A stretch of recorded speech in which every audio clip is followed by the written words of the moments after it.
Hello friends, कैसे हैं आप सब। स्वागत है आपका यूपीएससी एट होम प्रविशा के यूट्यूब प्लेटफॉर्म पे। हम जो यूपीएससी और यूपीपीसीएस की मेंस आंसर राइटिंग कर रहे थे उस सीरीज़ को हमने इस टाइम पे ब्रेक दे दिया है, क्योंकि आपका जो प्रीलिम्स का एग्ज़ाम आने वाला है जो कि आपको 12 अक्टूबर को है, तो उसी पे फोकस्ड होकर पूरा 20,000 क्वेश्चन के माध्यम से हम पूरा सिलेबस कवर करवाने की कोशिश कर रहे हैं, जिसमें हमने इंडियन ज्योग्राफी स्टार्ट कर दी है। उसी के साथ साथ आपकी हिस्ट्री की भी सीरीज़ चल रही है। हिस्ट्री में हमने एंशिएंट हिस्ट्री और मॉडर्न हिस्ट्री को स्टार्ट किया है, और आपकी इन्वायरमेंट की सीरीज़ के साथ साथ पॉलिटी भी चल रही है। आज से हमने क्या स्टार्ट किया है, साइंस में जो सबसे ज़्यादा पूछा जाते हैं क्वेश्चन वो आपके बायो से पूछे जाते हैं, तो हमने बायोलॉजी स्टार्ट किया है। इसके आपके जो है 3 चैप्टर्स के कंप्लीट हो गए हैं। जिसने नहीं देखा है हमारे प्लेलिस्ट में जाके उसको देख सकते हैं। और आज का जो है चैप्टर नंबर है 4, इसको हम देखेंगे। चैप्टर क्या है, कोशिका, ऊतक और अंग। इसमें जो पहला क्वेश्चन पूछा गया है वो क्या है, देश का पहला स्टेम सेल साइंस एवं रिजनरेटिव मेडिसिन इंस्टीट्यूट स्थापित होने जा रहा है। कहाँ पे, ये बेंगलोर से संबंधित है। ये आपका करंट का क्वेश्चन है, उस टाइम के लिए रेलिवेंट था। नेक्स्ट क्या है, प्लेटलेट्स पाए जाते हैं। ये कहाँ पे पाए जाते हैं, ये रुधिर में पाए जाते हैं। रुधिर एक तरल संयोजी ऊतक है जिसमें तरल प्लाज्मा एवं ठोस कणिकाएं होती हैं। निम्न 2 पदार्थ रुधिर में पाए जाते हैं, पहला प्लाज्मा, दूसरा रुधिराणु को 3 भागों में विभक्त किया गया है, जिसमें लाल रक्त कणिकाएं आरबीसी, दूसरा क्या है, श्वेत रक्त कणिकाएं डब्ल्यूबीसी और प्लेटलेट्स पाई जाती हैं। रुधिर प्लेटलेट्स को थ्रोम्बोसाइट्स भी कहा जाता है। आपसे ये क्वेश्चन पूछा जा सकता है कि थ्रोम्बोसाइट्स किसे कहा जाता है, तो रुधिर प्लेटलेट्स को थ्रोम्बोसाइट्स कहते हैं। रुधिर प्लेटलेट्स का मुख्य कार्य शरीर के कट जाने पर रुधिर के बहाव को रोकना है, ताकि शरीर में रुधिर की मात्रा कम न होने पाए। इस प्रकार से रुधिर का थक्का बनने में मदद करती है। नेक्स्ट क्वेश्चन क्या है, नेक्स्ट क्वेश्चन है, कथन है कि स्टेम सेल अनुसंधान अत्यंत महत्वपूर्ण हो गया है स्टेम कोशिकाओं की बहुक्षम क्षमताओं को देखते हुए। कारण है कि स्टेम सेल से एक संपूर्ण भ्रूण निर्माण हो सकता है। इसके अंतर्गत क्या है, कथन और कारण दोनों सही है कि कारण सही है या कथन जो है उसकी सही व्याख्या करता है। तो इसके अंतर्गत क्या है, जो पहला पॉइंट है कि स्टेम सेल अनुसंधान अत्यंत महत्वपूर्ण हो गया है स्टेम कोशिकाओं की बहुक्षम क्षमताओं को देखते हुए, तो ये पॉइंट आपका सही है। दूसरा पॉइंट क्या है, गलत है। जब भी आपके कथन और कारण से संबंधित क्वेश्चन आते हैं तो आप उसको किस तरह से करेंगे, पहले आप कथन और कारण दोनों पॉइंट को पढ़ेंगे, जिसमें आप जो देखेंगे कि दोनों सही है या नहीं सही है। उसके बाद में जो ये पूछा जाता है कि कथन जो है कारण जो है कथन की सही व्याख्या करता है कि नहीं। अगर वो एक दूसरे से इंटरलिंक कर रहा है तब ये कहा जाएगा कि कारण जो है, कथन और कारण दोनों सही हैं और कारण जो है कथन की सही व्याख्या करता है। अगर मान लीजिए जो है वो फैक्ट दोनों सही हैं लेकिन कारण कथन की सही व्याख्या नहीं करता है, तब आप क्या लगाएंगे कि कथन और कारण दोनों सही है किंतु कारण कथन की सही व्याख्या नहीं करता है। नेक्स्ट हम देखेंगे, इसमें क्या है, स्टेम कोशिकाएं अनुसंधान अत्यंत महत्वपूर्ण है क्योंकि ये ऐसी कोशिकाएं होती हैं जिसमें अलग अलग या विशेष प्रकार की कोशिकाओं में विकसित होने की क्षमता होती है। ये कोशिकाएं शरीर की विशिष्ट कोशिकाओं जैसे यकृत कोशिकाओं, मांसपेशियों की कोशिकाओं, रक्त कोशिकाओं आदि को विभाजित करने और बनने में सक्षम है, लेकिन स्टेम सेल से संपूर्ण भ्रूण निर्माण अभी तक संभव नहीं हो सका है। नेक्स्ट क्वेश्चन हम देखेंगे, मनुष्य के रक्त के संदर्भ में निम्नलिखित में से कौन सा वक्तव्य सही है। एक स्वस्थ मनुष्य में हीमोग्लोबिन का प्रतिशत एक स्वस्थ महिला की तुलना में अधिक होता है। दूसरा, मनुष्य के रुधिर पट्टिकाणु की सामान्य संख्या 2 लाख से 4,50,000 क्यूबिक मिमी होती है। यह जो है इसके अंतर्गत कौन सा सही दिया गया है, ये इसके अंतर्गत दोनों पॉइंट जो है ऊपर नीचे जो 1 2 दिया हुआ है दोनों ही सही हैं। नेक्स्ट क्वेश्चन क्या है, निम्नलिखित में से किसे कोशिका की आत्मघाती थैली के रूप में जाना जाता है। तो किसे लाइबोसोम को कोशिका की आत्मघाती थैली के रूप में जानते हैं। लाइबोसोम को कोशिका की आत्मघाती थैली के रूप में जाना जाता है। जंतु कोशिका के कोशिका द्रव में पार जाने वाले आवरण युक्त गोल गोल थैलीनुमा अणुओं को लाइबोसोम कहते हैं। इनकी खोज क्रिश्चियन डी ड्यूब ने की थी। लाइबोसोम का कार्य कोशिका के भोजन का पाचन करना है। नेक्स्ट क्वेश्चन हम देखेंगे, एटीपी है। एटीपी क्या है, यह उच्च ऊर्जा वाले फास्फेट बंध अणु होते हैं। एटीपी का पूर्ण नाम एडिनोसिन ट्राइफॉस्फेट है। यह जीवों में हो रही अनेक रासायनिक प्रतिक्रियाओं में भाग लेने वाले कार्बनिक यौगिक जिसमें एडेनिन, राइबोज, 3 फॉस्फेट वर्ग होते हैं। कोशिका की विभिन्न क्रियाओं के लिए ऊर्जा उत्पन्न करने में इसका विशेष महत्व है। नेक्स्ट क्या है, निम्नलिखित में से किस कोशिकांग को कोशिका का पावर हाउस कहा जाता है? तो किसको कहते हैं? माइटोकॉन्ड्रिया को। माइटोकॉन्ड्रिया केवल यूकैरियोटिक कोशिकाओं में पाई जाती है, जिसका मुख्य कार्य क्या होता है? श्वसन क्रिया को संपादित करना होता है। माइटोकॉन्ड्रिया में ऑक्सीजन की उपस्थिति में भोजन के विखंडन से ऊर्जा मुक्त होती है, एटीपी के रूप में संचित हो जाती है। यही कारण है कि माइटोकॉन्ड्रिया को कोशिका का पावर हाउस कहा जाता है। राइबोसोम एवं गोलाकार डीएनए पाया जाता है। वृक्क मतलब किडनी मानव शरीर का प्रमुख उत्सर्जी अंग होता है। इसका मुख्य कार्य रुधिर को छानकर अनावश्यक और अपशिष्ट पदार्थों को हटाना है। साथ ही यह रुधिर के परासरणीय दाब तथा उसकी मात्रा का भी नियमन करता है। नेक्स्ट क्वेश्चन क्या है, प्रोटीन संश्लेषण में निम्न कोशिकाओं में से किसकी भूमिका सबसे अधिक होती है? तो किसकी? अंतःप्रद्रवी जालिका और राइबोसोम की।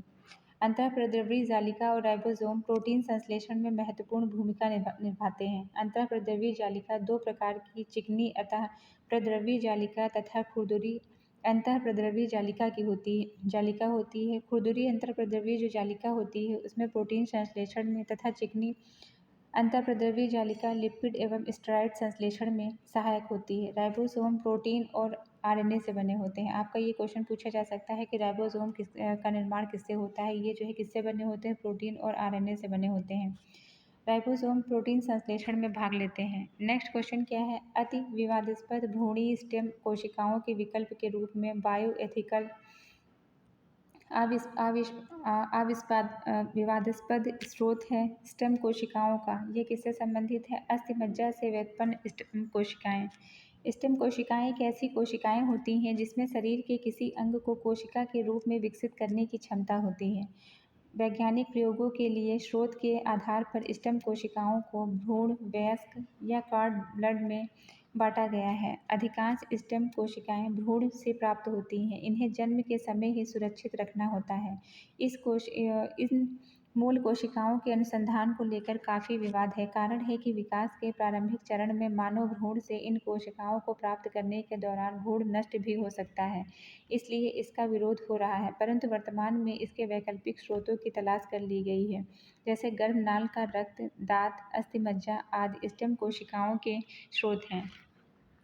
नेक्स्ट क्वेश्चन क्या है, पादप कोशिकाएं जंतु कोशिकाओं से किस प्रकार भिन्न है? तो यह कोशिका भित्ति के आधार पर जो है जंतु कोशिकाओं से भिन्न है।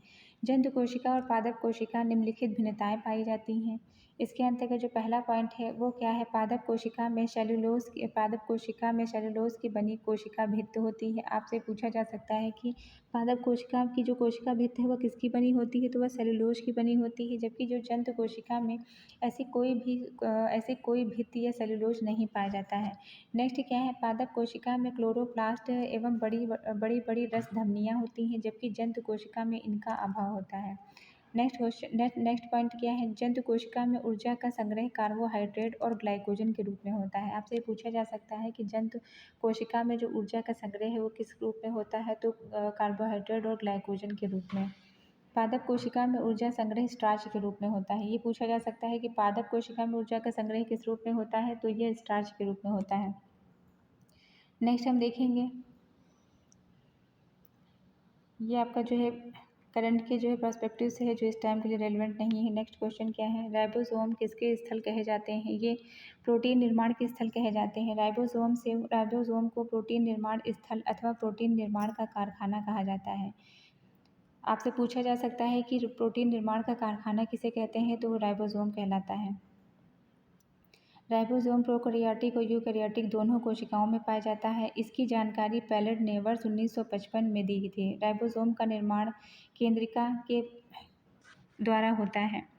नेक्स्ट क्या है, निम्नलिखित में से किस कोशिकांग में झिल्ली नहीं होती है? तो राइबोसोम में झिल्ली नहीं पाई जाती है। राइबोसोम सजीव कोशिका के कोशिका द्रव्य में स्थित बहुत ही सूक्ष्म कण है, जिसकी प्रोटीनों के संश्लेषण में महत्वपूर्ण भूमिका होती है। राइबोसोम एक संदेश धारक राइबोज न्यूक्लिक अम्ल के साथ जुड़ा होता है, जिसमें किसी विशेष प्रोटीन के निर्माण के लिए आवश्यक अमीनो अम्ल को सही कालानुक्रम के अनुसार लगाने का संदेश रहता है। इसके आवरण में झिल्ली नहीं होती है। नेक्स्ट क्या है, जीवद्रव्य में सर्वाधिक पाया जाने वाला पदार्थ कौन सा है? तो जल है।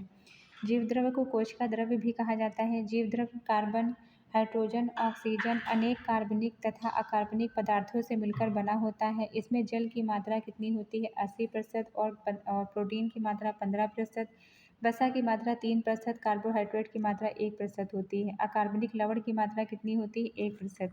तो इसमें क्या पूछा गया है? जीवद्रव्य में सर्वाधिक पाया जाने वाला पदार्थ कौन सा है? तो जल है, क्योंकि जल की मात्रा इसमें 80% होती है। नेक्स्ट हम देखेंगे लाइसोसोम बनता है, यह किससे बनता है? गाल्जी काय से। लाइसोसोम द्वारा कभी कभी स्वयं की कोशिका का पाचन करके उसको नष्ट कर दिया जाता है, इसलिए इसे आत्महत्या की थैली भी कहते हैं। आपसे एक क्वेश्चन बन सकता है कि आत्महत्या की थैली के रूप में कौन जाना जाता है? तो वो आपका जो है लाइसोसोम जाना जाता है। इसका निर्माण जो है गाल्जी काय से होता है। इसकी खोज किसने की थी? डी डुबे नामक वैज्ञानिक ने की थी। नेक्स्ट क्वेश्चन क्या है? क्रोमोसोम में पाया जाता है। क्रोमोसोम में क्या पाया जाता है? डीएनए, आरएनए, हिस्टोस और नॉन हिस्टोन। क्या पाया जाता है? डीएनए, आरएनए, हिस्टोन और नॉन हिस्टोन पाए जाते हैं। क्रोमोसोम में डीएनए का 40%, आरएनए 1.5%, हिस्टोन 50% और नॉन हिस्टोन 8.5% सभी पाए जाते हैं। नेक्स्ट क्वेश्चन क्या है? स्तनधारियों में लेडिंग कोशिका पाई जाती है। ये कहाँ पाई जाती है? वृषण में। लेडिंग कोशिका स्तनधारियों की वृषण में पाया जाता है। टेस्टोस्टेरोन हार्मोन सहित अन्य पुरुष हार्मोन के उचित स्तर को बनाए रखने में लेडिंग कोशिकाएं महत्वपूर्ण भूमिका का निर्वहन करती हैं। इनकी खोज किसने की थी? फ्रांज लेडिम द्वारा इनकी खोज की गई थी। नेक्स्ट क्या है? प्रोकैरियोटिक से यूकैरियोटिक भिन्न है। किस आधार पर? अस्पष्ट झिल्ली की अनुपस्थिति के आधार पर ये एक दूसरे से भिन्न है। अस्पष्ट झिल्ली के कारण प्रोकैरियोटिक यूकैरियोटिक से भिन्न है। यूकैरियोटिक के केंद्रक पदार्थ केंद्रक झिल्ली से घिरी होती है। जीवाणु व झील हैरिस शैवाल में प्रोकैरियोटिक कोशिका पाई जाती है। नेक्स्ट क्वेश्चन क्या है? जन्म के बाद मानव के किस ऊतक में कोई कोशिका विभाजन नहीं होता है? किसमें? तंत्रिका में। तंत्रिका कोशिका एवं न्यूरॉन तंत्रिका में स्थित एक उत्तेजनी कोशिका है। इस कोशिका का कार्य मस्तिष्क से सूचना का आदान प्रदान और विश्लेषण करना है। यह कार्य एक विद्युत रासायनिक संकेतक के रूप में होता है। तंत्रिका कोशिका में जन्म के बाद कोशिकीय विभाजन नहीं होता है, जिससे इसके नष्ट होने पर दोबारा प्राप्त नहीं किया जा सकता है। तो ये हमारा चैप्टर 4 कंप्लीट होता है। नेक्स्ट हम चैप्टर देखेंगे चैप्टर 5, मानव शरीर क्रिया विज्ञान। इसके अंतर्गत जो पहला क्वेश्चन है वो क्या पूछा गया है? अंतःस्रावी ग्रंथि एवं हार्मोन से संबंधित पहला क्वेश्चन क्या है? निम्नलिखित कथनों पर विचार कीजिए। पहला पॉइंट है पाचन तंत्र में भोजन की गति अनैच्छिक होती है। दूसरा पॉइंट है हृदय स्पंदन का नियंत्रण हमारी इच्छा के अधीन होता है। तीसरा पॉइंट है मस्तिष्क का बायां भाग भाषा से संबंधित होता है। चौथा पॉइंट क्या है? मस्तिष्क का दायां भाग संगीत के रस स्वादन से संबंधित होता है। तो इसके अंतर्गत क्या है? जो पहला पॉइंट है ये आपका सही है कि पाचन तंत्र में भोजन की गति अनैच्छिक होती है। तीसरा पॉइंट जो हृदय स्पंदन का नियंत्रण हमारी इच्छा पर निर्भर करता है, ये पॉइंट आपका गलत है। तीसरा पॉइंट जो बात करता है कि मस्तिष्क का बायां भाग भाषा से संबंधित होता है, तो ये आपका सही है। और चौथा पॉइंट क्या है? मस्तिष्क का दायां भाग संगीत के रसास्वादन से संबंधित होता है, तो ये भी आपका सही है। इसको हम डिटेल में देखेंगे कि पाचन तंत्र में भोजन की गति अनैच्छिक होती है। हृदय स्पंदन का नियंत्रण हमारी इच्छा के अधीन नहीं होता। मस्तिष्क का बायां भाग भाषा से संबंधित होता है। मस्तिष्क का जो बायां भाग है वो भाषा से संबंधित होता है और जो दायां भाग है वह संगीत के रसास्वादन से संबंधित होता है। नेक्स्ट क्वेश्चन क्या है? मिकास एक नई तकनीक है जो उपयोग होती है किसके लिए? बाईपास सर्जरी के लिए। विकास तकनीक का उपयोग जो है किया जाता है बाईपास सर्जरी के लिए। इसी को घुमा के पूछा जा सकता है कि बाईपास जो है सर्जरी के लिए कौन सी तकनीक का उपयोग किया जाता है? तो कौन सी तकनीक है? विकास तकनीक। नेक्स्ट क्या है? नेक्स्ट क्वेश्चन है नेत्रदान में दाता की आँख का कौन सा भाग उपयोग किया जाता है? तो यह कौन सा उपयोग किया जाता है? कॉर्निया। नेत्रदान में आँख का कॉर्निया उपयोग किया जाता है जब रेटिना का कार्य चित्रों को ग्रहण करना जबकि जो रेटिना है उसका क्या कार्य होता है? चित्रों को रेटिना का कार्य चित्रों को ग्रहण करना है। रेटिना आँख में कैमरे की फिल्म की तरह कार्य करती है। इससे ये जो है क्वेश्चन बन सकता है कि कौन जो है आँख के जो है कैमरे की फिल्म की तरह कार्य करती है? तो वो आपका जो है पॉइंट दिया रहेगा, जैसे लेंस या कॉर्निया, रेटिना, परितारिका। तो इसमें आप क्या लगाएंगे? रेटिना लगाएंगे। और जब आपसे ये पूछा जाता है कि नेत्रदान के समय दाता की आँख का कौन सा भाग उपयोग किया जाता है, तो वहाँ पे आप क्या लगाएंगे? कॉर्निया। नेक्स्ट क्या है, मनुष्य के शरीर का सबसे बड़ा अंग कौन सा है? तो वो आपका जो है त्वचा है। यकृत मतलब लीवर हमारे शरीर में हमारे शरीर के भीतर सबसे बड़ा अंग है, जबकि त्वचा स्किन हमारे शरीर का सबसे बड़ा हिस्सा है, जिस पर करीब 64 लाख संवेदनशील तंतु होते हैं। मानव शरीर का सबसे बड़ा अंग त्वचा को 3 परतों में विभाजित किया गया है, जिसे हम एपिडर्मिस, डर्मिस, हाइपोडर्मिस के रूप में जानते हैं। नेक्स्ट क्या है, निम्नलिखित में से सबसे अधिक पीएच का उपयोग करती है कौन? अग्न्याशयी रस। नेक्स्ट क्या है, हड्डियों के अंधेरे में चमकने का कारण क्या होता है? वायु के संपर्क में सफ़ेद फास्फोरस का धीमी गति से दहन होने लगता है। हड्डियों के अंधेरे में चमकने का कारण हड्डियों में मौजूद सफ़ेद फास्फोरस जो वायु के संपर्क में आने से धीरे धीरे जलने लगता है। नेक्स्ट क्या है, मानव शरीर में निम्नलिखित में से किसका पाचन नहीं होता है? तो मानव शरीर में किसका पाचन नहीं होता है? सेलुलोज का पाचन नहीं होता है। मानव शरीर में सेलुलोज का पाचन नहीं होता है। हरे पौधे की कोशिका भित्ति सेलुलोज की बनी होती है। आपसे ये पूछा जा सकता है कि हरे पौधे की कोशिका भित्ति जो है किसकी बनी होती है? तो सेलुलोज की बनी होती है। कपास के रेशों का 90% भाग सेलुलोज का बना होता है। कपास के रेशे का कितना प्रतिशत भाग सेलुलोज का बना होता है? 90% भाग सेलुलोज का बना होता है। केसीन स्तनधारियों में दूध में पाया जाने वाला फास्फोप्रोटीन है। मंड स्टार्च एक पॉलीसेकेराइड कार्बोहाइड्रेट है। नेक्स्ट हम क्वेश्चन देखेंगे, दो न्यूरॉन के बीच की खाई को क्या कहते हैं? इसे कहते हैं साइनेप्स। दो न्यूरॉन के बीच की खाई को साइनेप्स कहते हैं। साइनेप्स को न्यूरोनल जंक्शन भी कहते हैं। यहाँ से सूचना एक न्यूरॉन से दूसरे न्यूरॉन तक जाती है। एक न्यूरॉन और एक मांसपेशी कोशिकाओं के बीच एक अंतर संबंध को तंत्रिका पेशी जोड़ कहा जाता है। नेक्स्ट पॉइंट क्या है, शरीर के किस भाग में पित्त का निर्माण होता है? तो ये आपका यकृत में होता है। पित्त हरे पीले रंग का एक हल्का क्षारीय द्रव है जिसका स्राव यकृत करता है। इसमें जल, बाइल एसिड, पित्ताम्ल, पित्तवर्णक अथवा अन्य कार्बनिक पदार्थ होते हैं। इसमें कोई एंजाइम नहीं रहता है। यह प्रत्यक्षतः किसी पोषक तत्व को विखंडित नहीं कर पाता है। यह आंत में वसा को विखंडित करने वाला एंजाइमों की क्रिया को तीव्र कर देता है। पित्त का संचय पित्ताशय में होता है। नेक्स्ट पॉइंट क्या है, पित्त का प्रमुख कार्य क्या है? यह वसा अम्ल में ग्लिसरॉल में परिवर्तन, वसा अम्ल और ग्लिसरॉल का वसा में परिवर्तन, वसा का पायसीकरण, उपयुक्त सभी। तो ये क्या है, पित्त का मुख्य कार्य क्या है? वसा का पायसीकरण।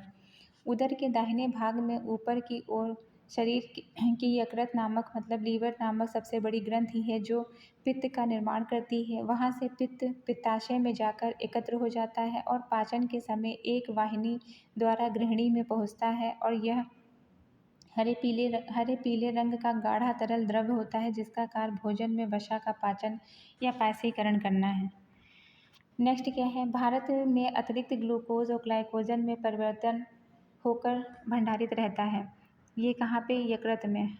यकृत मनुष्य के शरीर की सबसे बड़ी ग्रंथि होती है। शरीर में विटामिन ए और अतिरिक्त ग्लूकोज ग्लाइकोजन में परिवर्तित होकर यकृत में भंडारित अथवा संचित रहते हैं। यकृत अनावश्यक अमीनो अम्ल के नाइट्रोजनी भाग तथा रुधिर के अमीनियो आदि से यूरिया में बदलकर उत्सर्जन में महत्वपूर्ण सहयोग देता है। यकृत तथा प्लीहा की कोशिकाएं टूटे फूटे निहृतक रुधिराणु का विखंडन करती हैं। नेक्स्ट क्वेश्चन क्या है, अग्नाशय को पाचन रस के उत्पादन के लिए उत्तेजित करने वाला हार्मोन निम्नलिखित में से कौन सा है?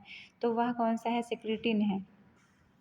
अग्नाशय को पाचन रस के उत्पादन के लिए उत्तेजित करने वाला हार्मोन कौन सा होता है? सिक्रीटिन होता है। सिक्रीटिन आपसे पूछा जा सकता है कि सिक्रीटिन का उपयोग किस लिए किया जाता है? तो यह अग्नाशय को पाचन रस के उत्पादन में के लिए उत्तेजित करता है। फिर क्या है, रेनिन दूध के वियोजक का कार्य करता है जबकि ट्रिप्सिन और पेप्सिन प्रोटीन का पाचन करते हैं। आपसे पूछा जा सकता है कि प्रोटीन का पाचन कौन करता है? तो ट्रिप्सिन और पेप्सिन जो है प्रोटीन का पाचन करते हैं। नेक्स्ट हम देखेंगे, निम्न हार्मोन में से कौन सा एक प्रवर्तित हो जाता है जब एक माँ अपने बच्चे का आलिंगन करती है या उसको चूमती है? तो कौन सा हार्मोन है? ऑक्सीटोसिन। ऑक्सीटोसिन हार्मोन महिला प्रजनन में अपनी भूमिकाओं के लिए सर्वश्रेष्ठ रूप से जाना जाता है, जिसे प्रसव और स्तनपान सहज होता है। यह कामोन्माद युक्त संयोजन, चिंता, विश्वास, प्रेम और मातृ व्यवहारों सहित विभिन्न व्यवहारों में ऑक्सीटोसिन की भूमिका की जांच होती है। नेक्स्ट क्या है, सुमेलित करना है। हार्मोन और उसका क्या कार्य है। इंसुलिन का क्या कार्य है, यह रक्त शर्करा पर जो है नियंत्रण रखता है। दूसरा, मेलाटोनिन का कार्य है निद्रा पर नियंत्रण रखना। ऑक्सीटोसिन का कार्य है स्तन ग्रंथि से दुग्ध का निःसरण करना। गैस्ट्रिन का क्या कार्य है, यह उदर में होता है और गैस्ट्रिन ग्रंथियों को पेप्सिन एंजाइम का एक अक्रिय स्वरूप है और हाइड्रोक्लोरिक अम्ल के स्रावण के लिए उद्दीपन करता है। गैस्ट्रिन का स्रावण उदर में भोजन के पहुंचने से आरंभ होता है। न्यू पीएच इस स्रावण में रुकावट करता है। नेक्स्ट क्वेश्चन क्या है, आयोडीन युक्त भोजन है कौन सा है। थायरॉक्सिन जो है क्या है, आयोडीन युक्त भोजन है। थायरॉक्सिन आयोडीन युक्त थायरॉक्सिन जो है क्या है, आयोडीन युक्त जो है हार्मोन है। थायरॉक्सिन क्या है, यह जो है थायरॉक्सिन आयोडीन युक्त हार्मोन है। यह थायराइड ग्रंथि से स्रावित होती है। थायराइड की कमी से सामान्यतः घेंघा या जड़ मानवता आदि का दोष हो जाता है। तो यह किस लिए जाना जाता है, यह आयोडीन, अगर आपसे पूछा जाता है कि आयोडीन युक्त जो है हार्मोन कौन सा है, तो यह आपका थायरॉक्सिन है। और इसकी कमी से जो है कौन सा रोग हो जाता है, घेंघा अथवा जड़ मानवता जो है आदि का दोष हो जाता है। नेक्स्ट क्या है, निम्नलिखित में से कौन सी ग्रंथि अश्रु स्रावित करती है। तो कौन सी है, लैक्रिमल ग्रंथि क्या करती है, यह अश्रु का श्रावण करती है। इसके अंतर्गत देखेंगे, लैक्रिमल ग्रंथि एक जोड़ी बादाम के आकार की बहिस्रावी ग्रंथि है जो आँखों के ऊपरी हिस्से में स्थित होती है। इससे 3 प्रकार के अश्रु उत्सर्जित होते हैं। बेसल, यह सामान्य तरलता का कार्य करता है। रिफ्लेक्स, यह बाहरी धूल कण, तेज हवा, तेज बिजली आदि के कारण उत्सर्जित होता है। इमोशनल, यह तनाव या भावनाओं से जुड़ी होती हैं। तो अश्रु कितने प्रकार के होते हैं, 3 प्रकार के। नेक्स्ट हम देखेंगे सेक्रेटिन है। सेक्रेटिन क्या है, यह एक हार्मोन है। सेक्रेटिन एक हार्मोन है जो आंत से स्रावित होता है। यह अग्नाशय को अग्नाशयी रस स्रावित करने के लिए क्या करता है, प्रेरित करता है। सेक्रेटिन एक हार्मोन है जो आंत से स्रावित होता है। यह अग्नाशय को अग्नाशयी रस स्रावित करने के लिए प्रेरित करता है। तो आपसे पूछा जा सकता है कि अग्नाशय से अग्नाशयी रस स्रावित करने के लिए कौन सा हार्मोन प्रेरित करता है, तो वो आपका सेक्रेटिन हार्मोन है।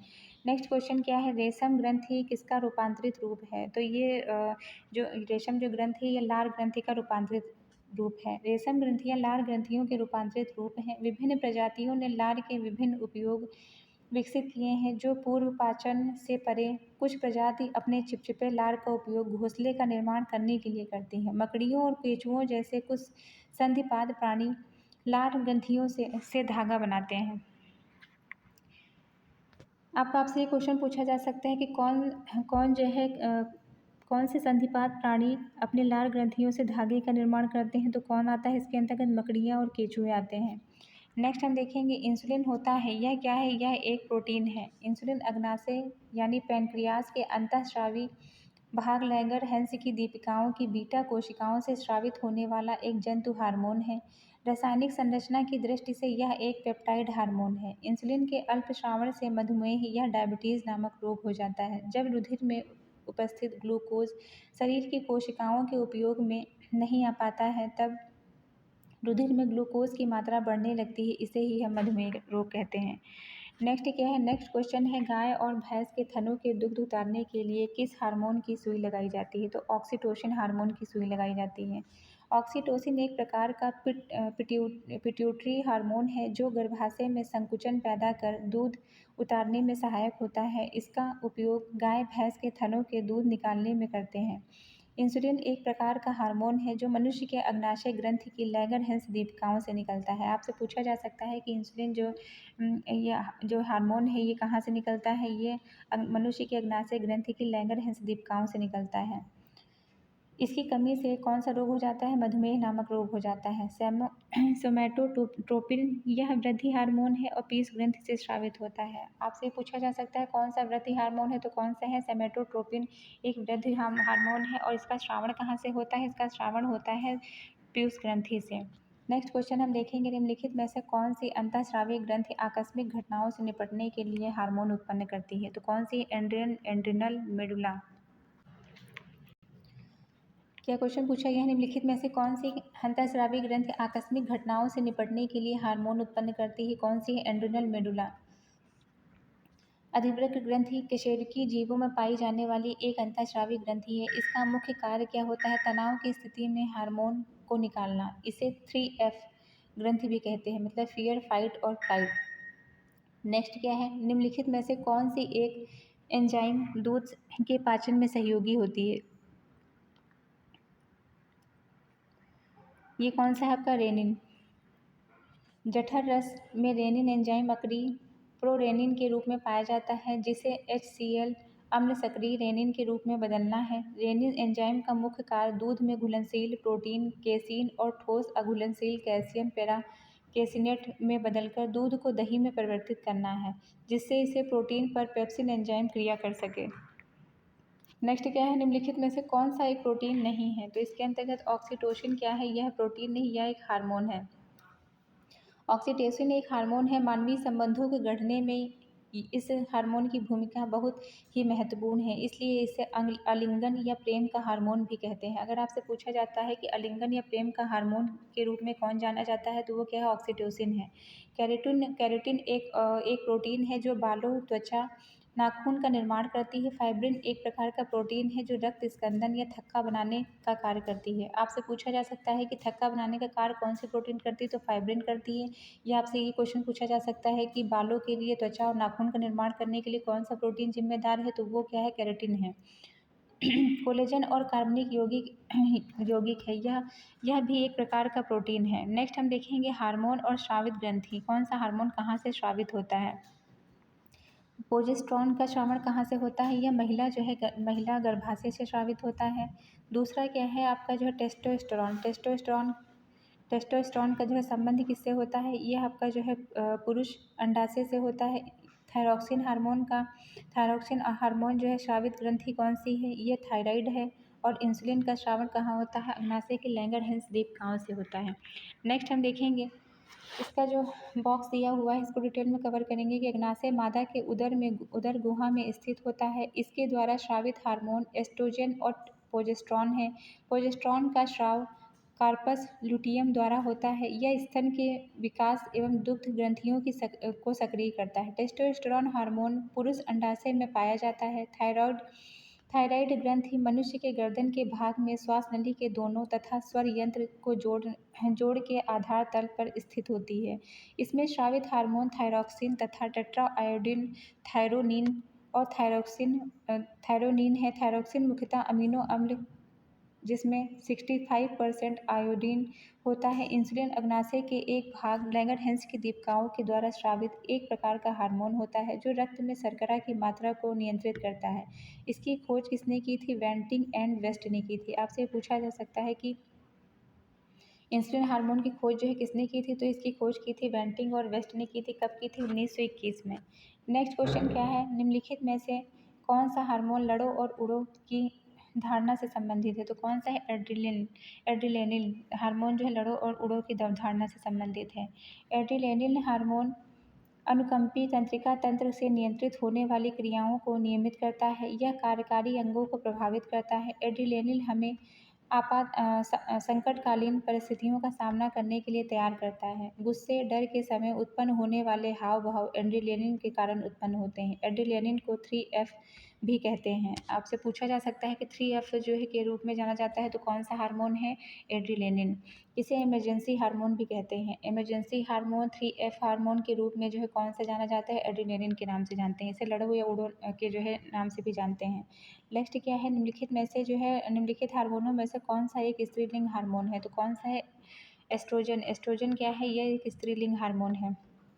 मनुष्य मुख्य रूप से जो है अंडाशय से उत्पन्न एस्ट्रोजन महिलाओं में प्रजनन और यौन विकास में मुख्य भूमिका निभाता है। इसके 3 प्रकार होते हैं: एस्ट्रोजन, एस्ट्राडायल और एस्ट्रियोल। एस्ट्रोजन टेस्टोस्टेरोन नर सेक्स हार्मोन है, जबकि थायरॉक्सिन थायराइड ग्रंथि से स्रावित होने वाला मुख्य हार्मोन है। नेक्स्ट क्वेश्चन हम देखेंगे, मानव शरीर में सबसे छोटी ग्रंथि कौन सी होती है? कौन सी है? पिट्यूटरी। पिट्यूटरी ग्रंथि कपाल की सेफनाइड अस्थि के सेलार्सिका नामक गर्त में स्थित होता है। यह एक छोटी ग्रंथि है। ये 2 पिंडों से मिलकर बनी होती है तथा स्त्रियों में अपेक्षाकृत बड़ी गर्भाशय में और बड़ी और भी बड़ी हो जाती है। इस ग्रंथि को मास्टर ग्रंथि भी कहते हैं। आपसे पूछा जा सकता है कि मास्टर ग्रंथि के रूप में जानी जाती है तो कौन सी? पिट्यूटरी ग्रंथि। फिर क्या है? थायराइड। गर्दन में वायुनाल के अग्रभाग में स्थित दीपालित एवं सबसे बड़ी अंतःस्रावी ग्रंथि है। इस ग्रंथि से स्रावित हार्मोन थायरॉक्सिन एवं थाइरोनिन है। फिर नेक्स्ट क्या है? अग्नाशय। यह मिश्रित ग्रंथि है जिसकी बहिस्रावी भाग पाचन एवं रस श्रावण करता है। इसमें उपस्थित लैंगर हैंसी की दीपिकाएं अंतःस्रावी भाग बनाती हैं। नेक्स्ट क्वेश्चन क्या है? नेक्स्ट क्वेश्चन है, मानव शरीर में निम्नलिखित में से कौन सी ग्रंथि अंतःस्रावी और बहिस्रावी दोनों ही प्रकार की ग्रंथि होती है? तो कौन सी है? अग्नाशय ग्रंथि जो है वो अंतःस्रावी बहिस्रावी दोनों ही प्रकार की होती है। मानव शरीर में अग्नाशय अंतःस्रावी बहिस्रावी दोनों प्रकार की ग्रंथि होती है। इसका अंतःस्रावी भाग लैंगरहैंस दीपिकाएं होती हैं। इससे इंसुलिन हार्मोन स्रावित होता है जो कि रक्त शर्करा की मात्रा को नियमित करता है। अग्नाशय के बहिस्रावी भाग अग्नाशयी रस का स्राव होता है जो भोजन के पाचन में भाग लेती है। नेक्स्ट हम देखेंगे, नेक्स्ट क्वेश्चन क्या है? हार्मोन विषयक निम्नलिखित में से कौन सा कथन सही है? वे अंतःस्रावी ग्रंथियों द्वारा उत्पादित होते हैं। दूसरा, वे मानव शरीर के अंदर उपापचयी अभिक्रियाओं के उत्प्रेरण के लिए भी आवश्यक होते हैं। हार्मोन विषय के संबंध में कौन सा कथन जो है सही है? वे अंतःस्रावी ग्रंथियों के द्वारा उत्पादित होते हैं, सही है। दूसरा, वे मानव शरीर के अंदर उपापचयी अभिक्रियाओं के उत्प्रेरण के लिए आवश्यक होते हैं, तो ये दोनों ही फैक्ट इसके अंतर्गत सही है। हार्मोन पोषक रहित रसायन होते हैं जो अंतरकोशिकीय संदेशवाहक के रूप में कार्य करते हैं। इसका श्रावण शरीर के विभिन्न अंतःस्रावी ग्रंथियों के द्वारा होता है। हार्मोन उपापचयी अभिक्रियाओं के उत्प्रेषण के लिए आवश्यक होते हैं क्योंकि ये सजीवों में होने वाली विभिन्न रासायनिक क्रियाओं, वृद्धि एवं विकास, प्रजनन आदि का नियमन और नियंत्रण करते हैं। नेक्स्ट क्वेश्चन है, निम्नलिखित में से हार्मोन की रासायनिक प्रकृति कौन सी होती है? तो कौन सा है? केवल अमीनो अम्ल उपयुक्त, केवल स्टेरॉयड, केवल प्रोटीन उपयुक्त सभी इसके अंतर्गत आते हैं। हार्मोन जटिल कार्बनिक यौगिक हैं जो अत्यंत सूक्ष्म मात्रा में विभिन्न ग्रंथियों द्वारा स्रावित होते हैं। ये सामान्यतः प्रोटीन अमीनो अम्ल के रूप में व्युत्पन्न होते हैं जो स्टेरॉयड की भांति कार्य करते हैं। हार्मोन उपापचयी क्रियाओं, जनन, वृद्धि, विकास, रुधिर दाब तथा रुधिर में जल की मात्रा आदि का निर्धारण करते हैं। नेक्स्ट क्वेश्चन क्या है? फाइब्रिनोजेन का संश्लेषण किसमें होता है? तो ये होता है लीवर में।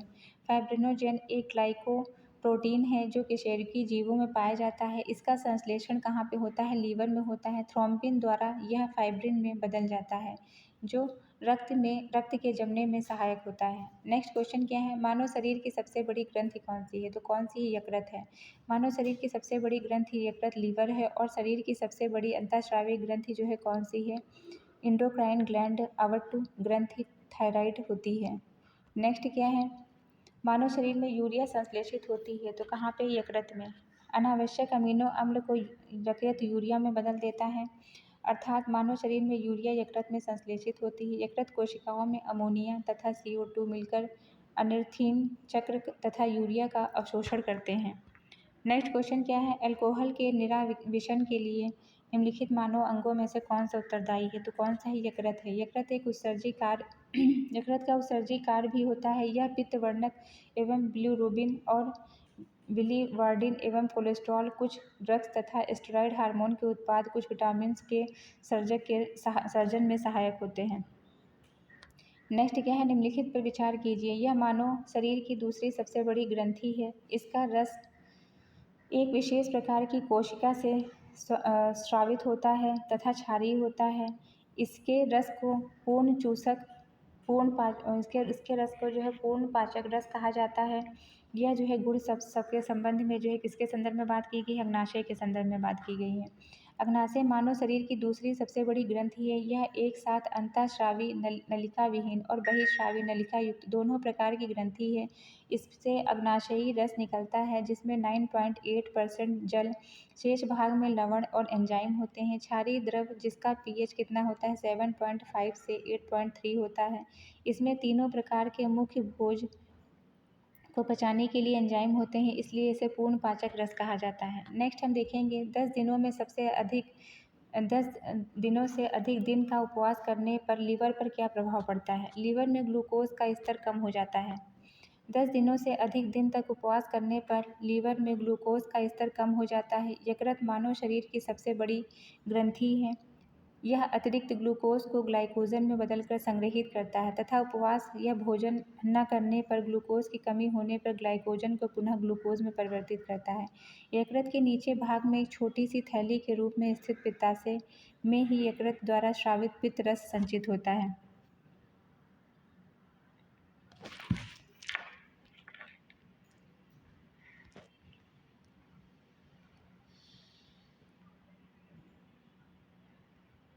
तो ये हमारा चैप्टर कंप्लीट होता है। आप लोगों को हमारी जो ये सीरीज़ चल रही कैसी लग रही है हमारे कमेंट सेक्शन में ज़रूर बताइए। ऐसे ही पढ़ते रहिए, लाइफ में आगे बढ़ते रहिए, यूपीएससी एट होम प्रविष्या के साथ प्री मेंस प्रैक्टिस करते रहिए। Thank you.